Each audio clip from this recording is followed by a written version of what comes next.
I want to welcome all four members of the group 21, which is a South Korea-based girl group which is taking the world by storm right now and has come to the United States to perform and to record. And I want to be the first, or one of the first, to introduce this group to America. You've done phenomenally well, and we're going to talk about how you've done it, because it's not typical for a group to break out in the way that you have. First of all, I want to go around first and get the names of each of you. Okay. I'm Dara. Hi, I'm CL. Hi, I'm Minzy. Okay. You did a show at the Prudential Center. Yes, a couple days ago. Had some good reviews. And one of the things that people said about you was that you were very polished, good choreography, and that you actually have talent, which is something that we're not seeing a lot of in the music industry today. How long have you worked together to get to the point that you're at now? Well, it's been years since we've known each other, but we were put together as 21 like 3-4 years ago. I mean, we were preparing for solo careers. She came back from the Philippines to be an actress in Korea, and she was a solo artist herself, and we were preparing for our album. But we recorded this song called Pretty Boy. It's in our first album 3 years ago, and just became 21. It sounded so good, you know? Yeah, and of course the label is YG Entertainment, Yes. which is one of the big three labels in South Korea. But what really strikes me is the marketing savvy that was utilized to break you in. I want to talk a little, because you are business people. Would you consider yourself entertainers and business people? Yes, of course. Okay, so you had this song, Lollipop, Yes, which was a song that was broken on an LG cell phone commercial. yes. Was that the first thing that kind of broke you in and raised your visibility? Yes, that was our first single out, actually. That was our first thing as 21. And it was really huge in Korea. And after that, everybody started making, every commercial had their own song. And why that's significant is, while you were not able to break into the traditional charts because it wasn't a Right. traditional song, it was on a commercial, you tore up the online charts. And digital is a big Right. part of your strategy, because by the time you broke that song, you put some videos out, and they blew up to over 1 million views in a day. Yes. I mean, we had like a longer version of the commercial, and that was the video for that song. And yeah, I mean, we have to thank YouTube and the digital world, like you said, because that broke all the walls for us to get here right now, you know? And you continue to utilize it because your fans are situated all over the world. I first asked you if you would say that your biggest audience is in South Korea, and you told me no, maybe Japan. And now you're coming into the United States. People connect with you how? It's our first global tour, you know? Now we're starting to meet our fans. We want to meet our fans from all around the world. So, you know, we started this tour. But before the tour this year, they saw us through YouTube or our fan site. And, Right. you know, that's the biggest thing right now. And we're referring to them as your fans, but you have a name for them, Yes, the Blackjack. yes, exactly. Another popular person who's taken the world by storm is Lady Gaga. Yes. And she has the Monsters. Right. What is the reason that you give your fans an identity? How does that help you when your fans can associate with you on a name basis? Well, actually 21, you know, is a crew. Like, we consider our producer, our makeup, hair stylist, everyone, it's like a family, you know, a one crew. And I want our fans to feel a part, you know, I mean, Right. together, I mean, you know, and feel like they're with us all the time and connect to us. And when your fans connect with you, they can do it online by downloading your music. They can consume your your video traffic. What about merchandising and things like that? Have you gotten into a lot of the T-shirts and the dolls and things like that, or is that down the line? No, actually, this for the tour this year, I designed all the graffiti like T-shirts or, you know, like all the Okay. goods merchandise for our fans. Because before it was just like T-shirts that would say 21, Right. and I was like, you know, I want to make something that I want to wear, and I want to make something that our fans will enjoy wearing, you know. So I designed it, and you know, I think our fans like that better. And you didn't just pop into the United States. You actually do have a strategy. You worked with Nicki Minaj on an Adidas commercial. Yes, we're actually Adidas models, and we did a commercial together, but not. We're in the same commercial, but you know, we were shot in Tokyo, and she shot it in New York, I think. Yeah. Okay. And what did that do for you in terms of the United States? I mean, we had a weekend off, and I was walking down the street, and people noticed us by that, you know? They were like, oh, you're the one girl from the Adidas commercial. And I'm like, yeah, we see you all the time on TV, on the street, and everything. So I'm like, okay, that was a big thing for us. And these commercials, I mean, they really do go a long way towards getting your image and your likeness out there. Would you Yes. say that that's probably the most powerful marketing tool that you have? Oh, it's music for us, but that is a big part of. Well, You I know it's about the music, but I Yes. mean in terms of getting your music out there, is it the Yes. most powerful? I would say our videos, Okay. but it is a big part, and it was our first, I think, appearance to American audience. So, the Adidas commercial. Right. So, yeah, it is a big part. And I understand that your biggest following on YouTube is in the United States. Yes, and actually, like, the Facebook fan site is bigger than our official fan site. So, it's like, I think it's more about connecting, really communicating with us, like, online.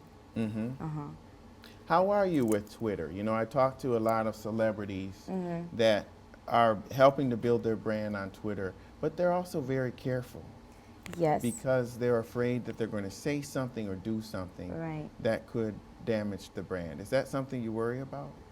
I mean, they have Twitter, and she has like a Korean version of Twitter, but actually we do all the promotion through her Twitter, you know, and our fans check what we're doing through her Twitter, and that's our biggest promotion. Does that help it's you funny. keep one message going to your fans, or why do you do it that way? It's faster and it's easier for our fans, and we get to say what we want to say, you know, and like she's the promoter in the group, so we call her that, and she also has a card. She's a business girl. Yeah. She's sitting there like, yes. Okay, so Twitter is a big phenomenon for you guys. And you say that people have stopped you on the street and they've recognized you from these videos. That had to be a change because you'd been working all of these years, but then Lollipop hit and boom. Right. The Adidas commercial hit and boom. How did that affect you, being famous so quickly? I don't know. I don't feel it yet. Like outside of, I feel it back in Korea, Japan. I don't know if I feel it here yet. But I mean, even in Korea and Japan, how did it affect your life? Oh, well, me, I have this alter ego. I put on CL when I do interviews, or when I'm on stage, or when I'm in 21. And I go back to me. My name is Chedin in Korean. And yeah, I have that. So I try to keep the old me inside me and still have CL going on. Sometimes CL takes over because, you know, it's every day. I work every day. But I really try hard to keep the old me. I've seen you compared to the Backstreet Boys several times. Really? Which, you know, in the United States, they were a phenom. They really hit hard. What do you think about that comparison, and do you think it's an accurate one? It's the first time hearing Backstreet Boys. We got a lot of Spice Girls, Destiny's Child. And I mean, it's an honor because we grew up listening to their music and, you know. What is the group that has influenced you the most from the United States? Would it be Destiny's Child? Or? But like I said before, we have very different tastes in music and our characters all different. That's how, you know, that's what makes us 21. That we have different characters. So I don't think there's a group that, you know, inspired us, but, you know. But musically, in terms of your musical ear, when you think about your voice, whether you're an alto or a soprano, or whether you sing with a lot of vibrato or not, who are the singers that really have inspired you as a musician? Well, all different, but I love Queen.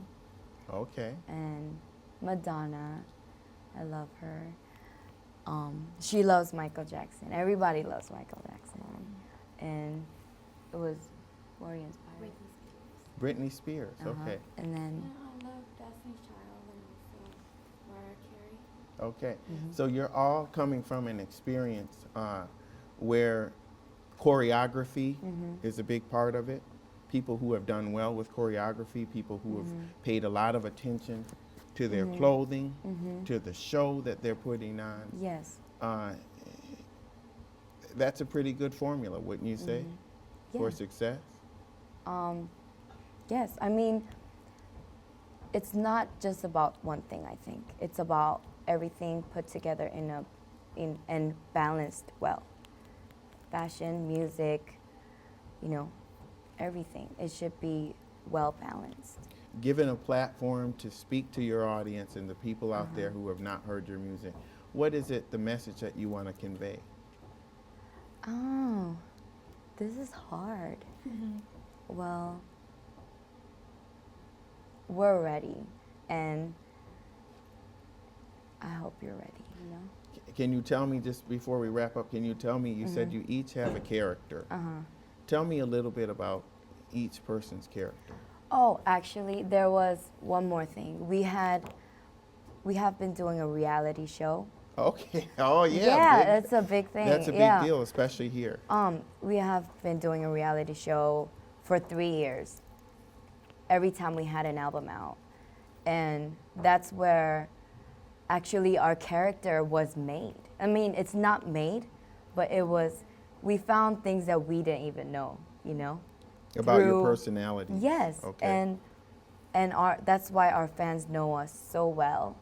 And we're very different from when we're on stage and off stage.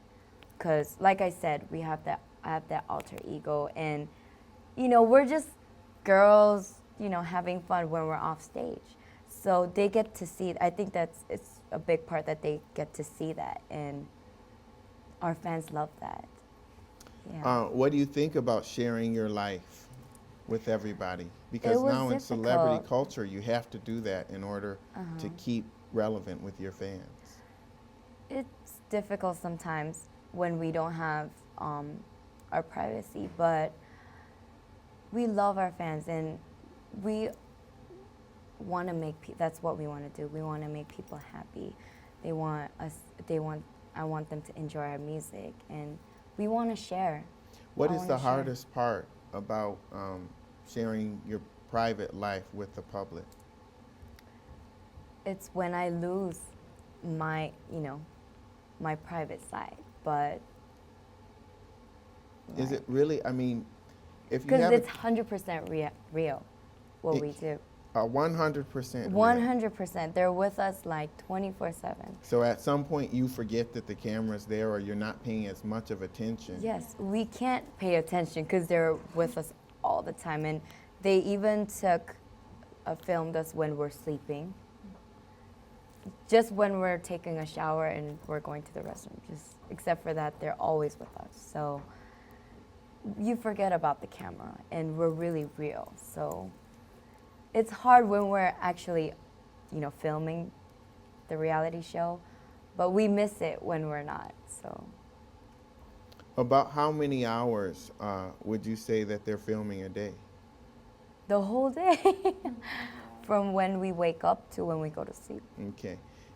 Is that work? Because there's a debate in the United States about these personalities, the Kim Kardashians and the Paris Hiltons. And when I talk to them, they say it's hard work to be on a reality show.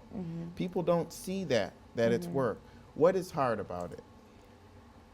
Well, even though you forget that the camera's there, it's still, we have to do something for the camera, We have to, we're working most of the time, but even when we're not working, we can't just stay home, do nothing. Right. You know what I mean? Right. We have to do something for the camera and the show. So for me, I love, just when I have a day off, I would love to just stay home, but that can't happen. So that's kind of hard.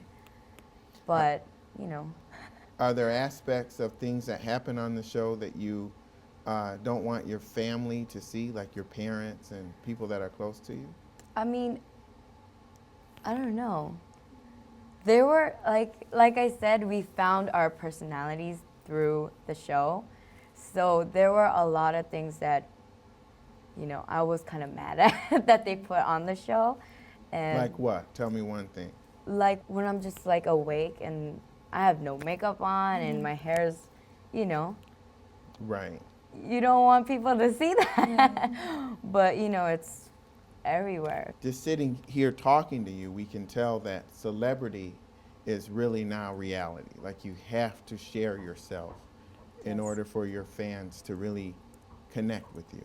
Yes, but the important part is that we're enjoying that. All right, so we're going to look for you, 21, to continue to break into the United States. And I want to thank each one of you for coming in and meeting with me and for being on The Business of Celebrity with Lee Hawkins.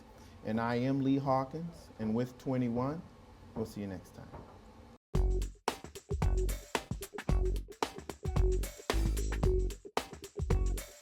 We involve the fans in our product. They feel like they helped create this, helped design it, and I think that's the case with our jewelry, our home, bedding, and everything that we do. What we're aiming for is to more utilize the social networks and build our own home base, which is why, we spend so much time cultivating our own website.